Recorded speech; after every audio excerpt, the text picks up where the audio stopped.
Amis chers internautes, bonsoir, bienvenue dans votre émission Nous dans Nous. C'est toujours un plaisir et un honneur immense de vous recevoir dans votre chaîne YouTube Golden Production. Alors aujourd'hui nous sommes à Golf, nous sommes venus voir un invité de marque, un invité de classe à qui sa voix est studieuse, sa voix est tellement bien, sa voix est tellement bonne que ça fait parler les chroniques, ça fait défaire les chroniques. Donc aujourd'hui je suis à Golf avec Papino. Papino, je vous dis bonjour. maa ngi lay ziar bu baax mon ami. Salaamaaleykum Papito naka la. Papino, gis nañ ni voilà, on va entrer dans le vif du sujet. Gis nañ ni y a pas moins d'une semaine nga génne benn single bu bees ñu koy call Rage On. Donc après nga nuyoo nga wax ma instant bii nii Papino how things are moving no affaire yi di demee. bon salaamaaleykum internet yi salaamaaleykum Sénégal salaamaaleykum àdduna di leen nuyu Papito di nuyu gars yi nga àndal gars yi fi teew yëpp xam nga di nuyu sénégalais yëpp waaw di wax salaamaaleykum. Rage On moom nga doon wax léegi new single bu génn bon je pense que le 21 juin bi passé lañ ko génnee. tu vois benn production la avec man ak benn gaan bu may liggéeyal léegi bu tudd Sebo Beat xam nga moom laa nekk di joobal donc mi ngi noonu quoi. Donc on a bien vu que Papino avec ses débuts il a cartonné on peut dire avec ses belles chansons xam nga musicalement Papino il est bien et que avec les rythmes da ngay suivre rythme yi gars yi dañuy déglu sa son dañuy fecc dañuy déglu lyrics bi dafa dal et tout donc pour ñi lay doog a gis ak ñi nga xamante ni xamaguñ la Papino kan mooy Papino.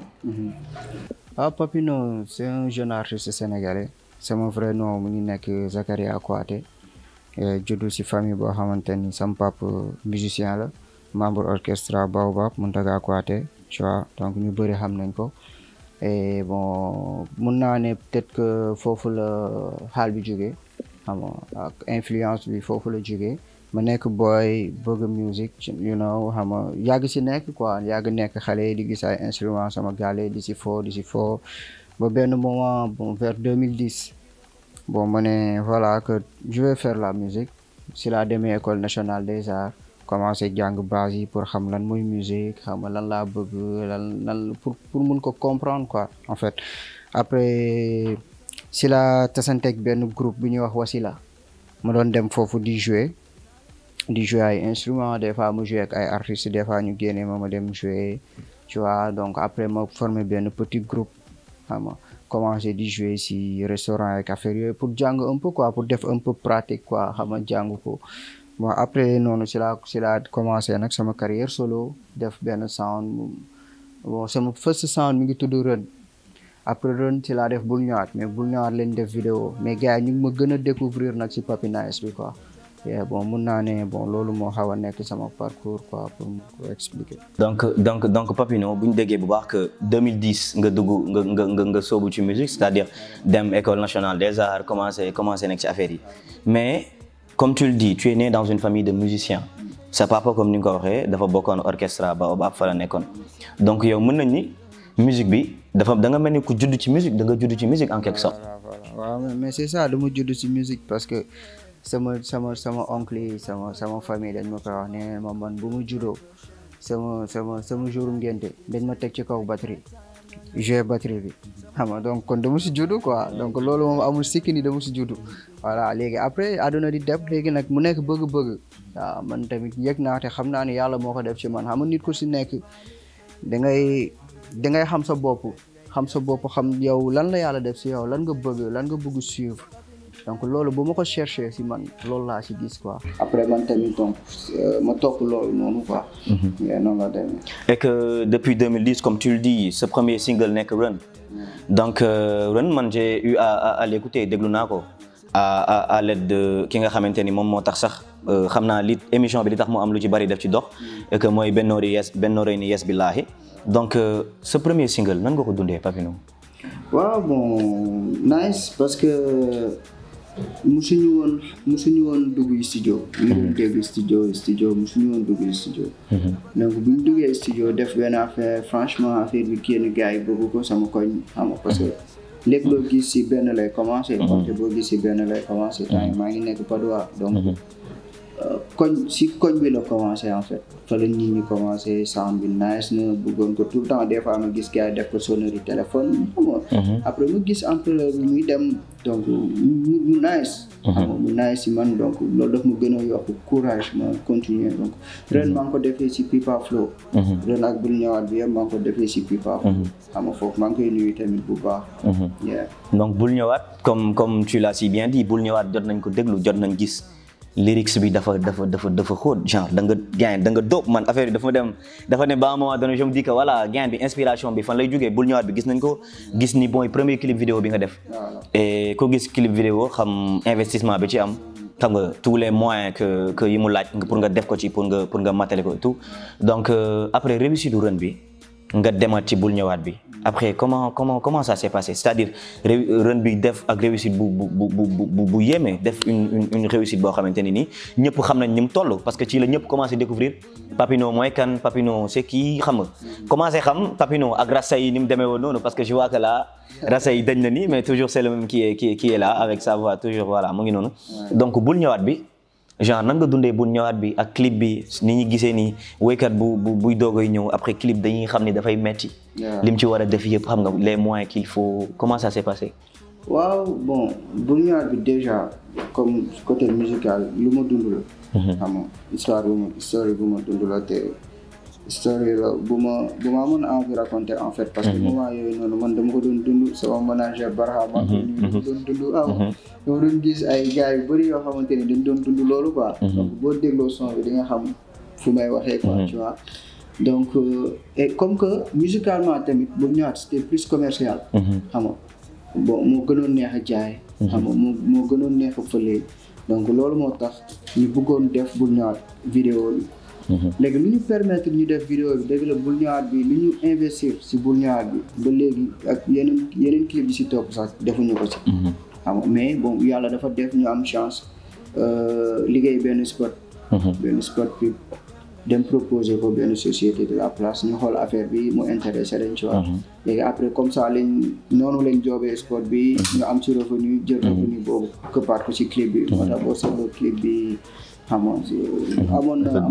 doole carrément trop parce que dañoo amoon carrément moyens yi ñu soxla woon yëpp pour def ko si quoi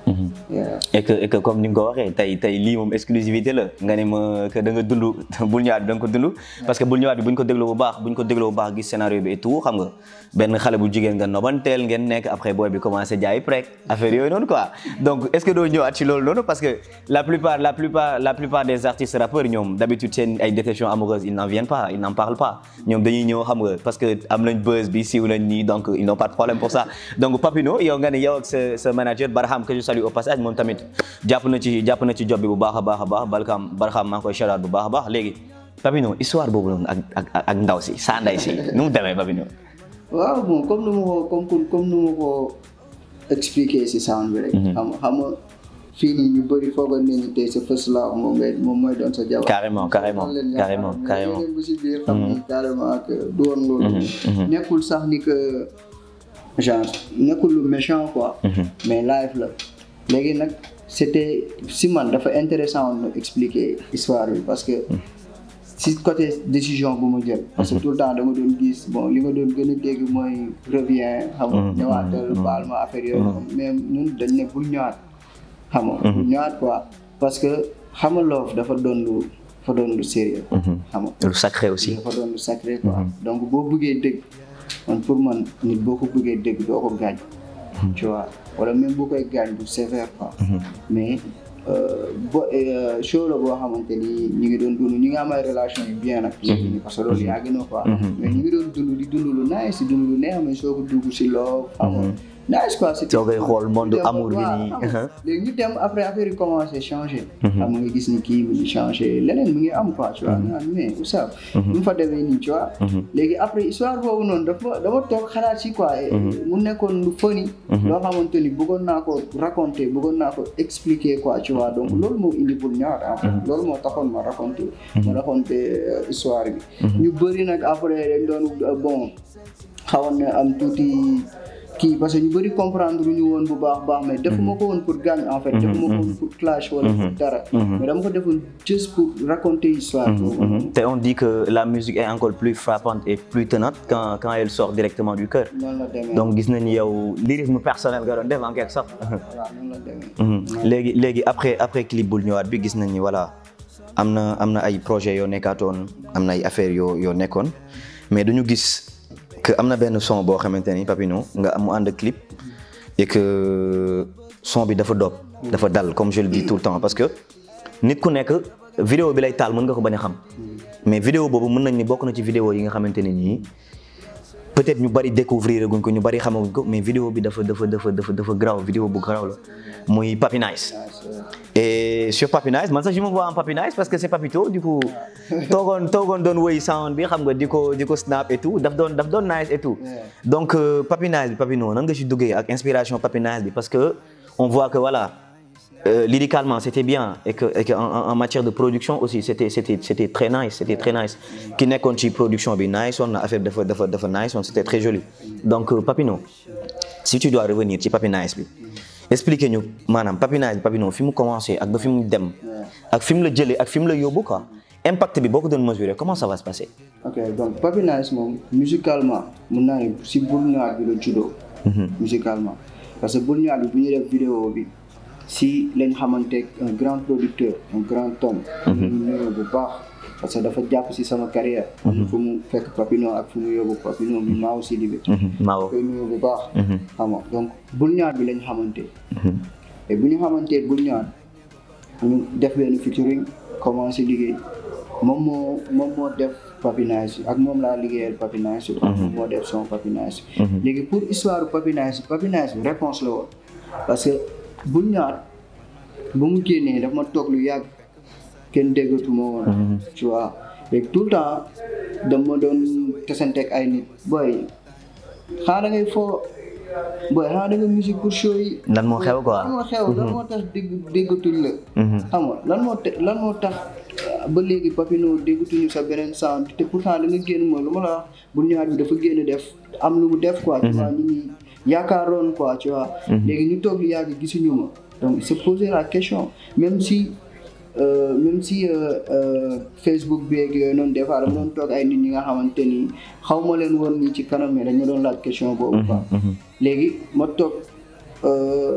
musique bi bu ma ko doon liggéey franchement nekkul woon pour loolu moo taxoon mais dama toog mi ñëw sama bopp ma gis ni maa ngi bind mais maa ngi tontuwaale nice soo ko maa ngi nice temps de parce que temps mu tëju woon di liggéey temps mu tëju rek di waaye li ñëw noonu feeling bi noonu la ñëwee ma gis ni maa ngi tontu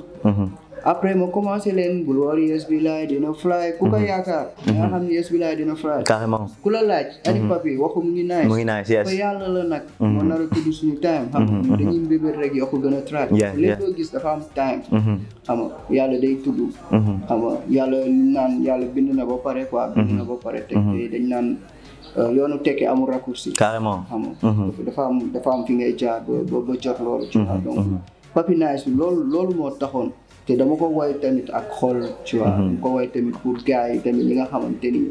taxawoon nañ tey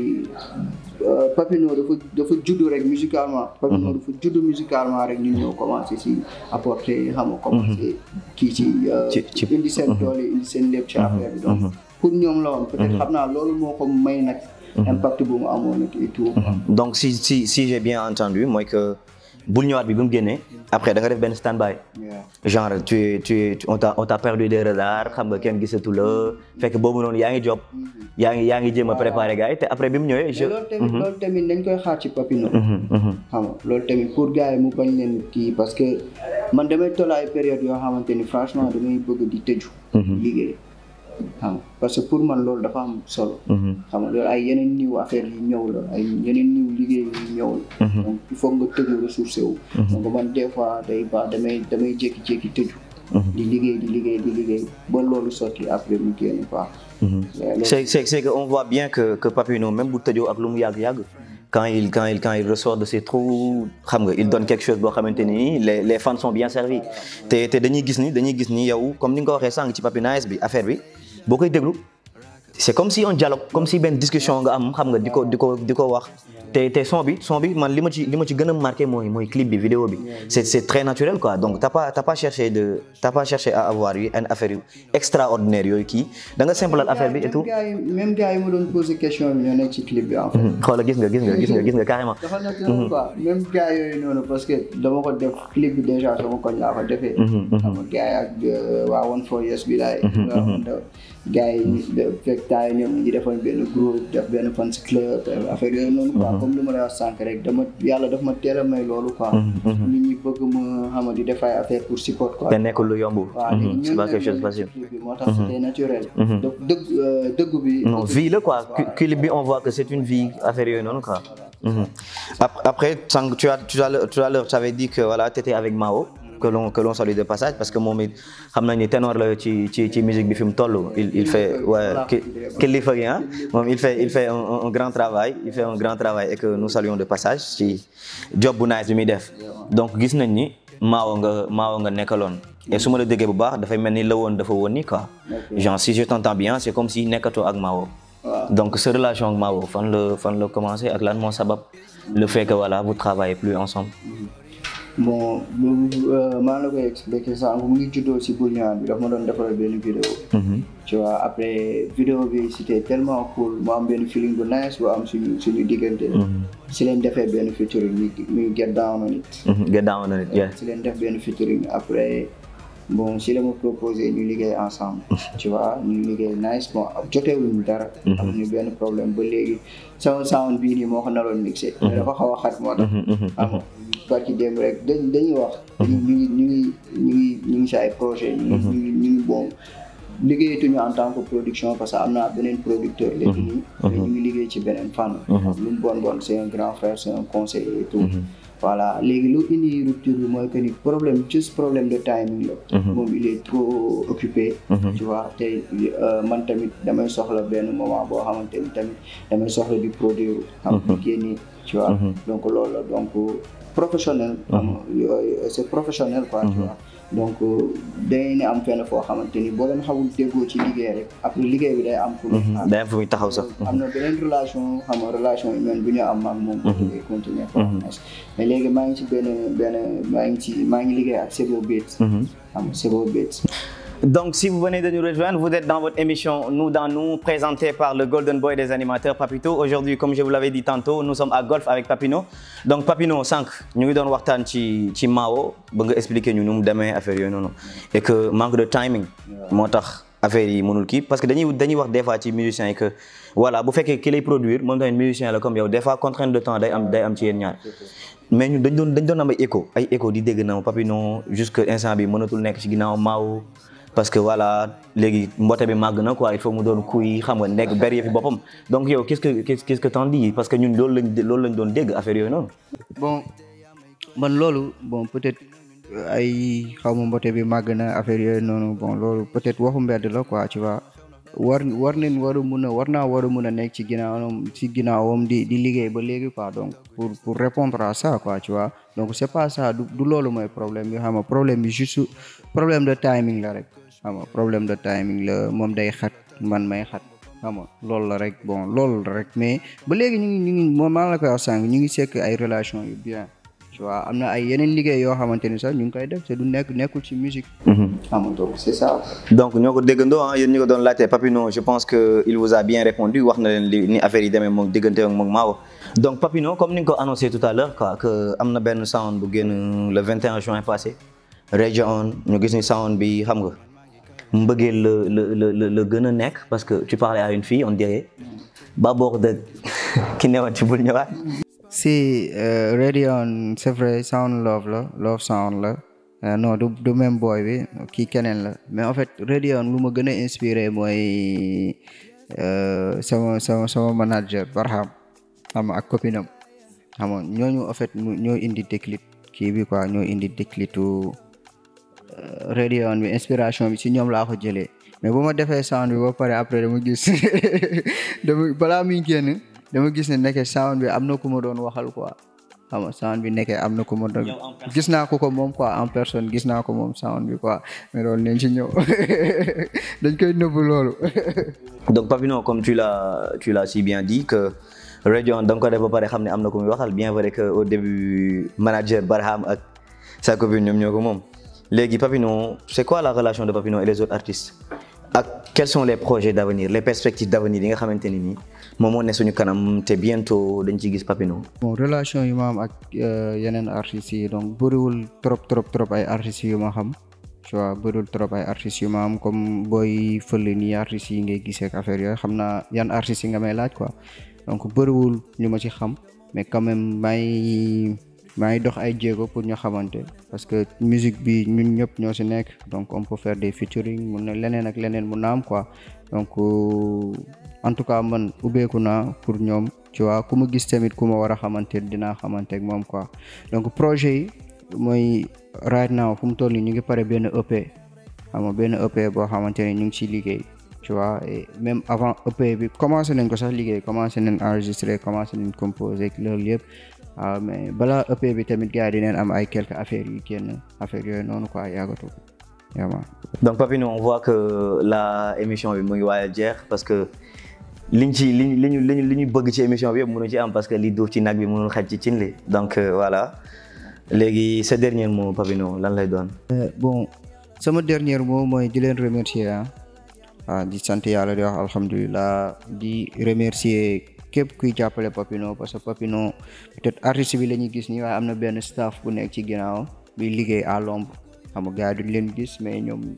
liggéey bi yëpp lu ci gën a metti sax ñoom la quoi tu vois donc maa ngi remercier staff boobu noonu xam nga ku si nekk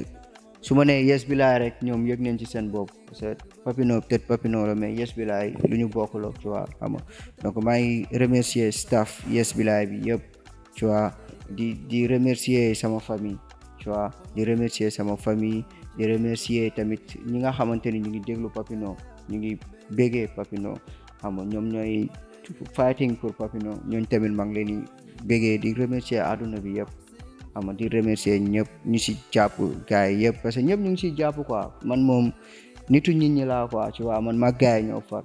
de par ñaan yu may jot jàppale tout xam nga loolu yëpp donc maa ngi remercier ñun ñëpp maa ngi leen di remercier di sant ñëpp quoi. Yeah. L'émission tire à sa fin. En tout cas, c'était un plaisir de vous l'avoir présenté. Un grand plaisir aussi d'avoir été avec Papino chez lui pour qu'il nous parle de ses projets, de ses relations avec ses artistes. En tout cas, c'était un grand plaisir. Toujours dans nous. Je vous donne rendez-vous très prochainement avec un autre invité. Mais n'oubliez surtout pas de vous abonner et d'activer la cloche pour les notifications. Merci, à la prochaine.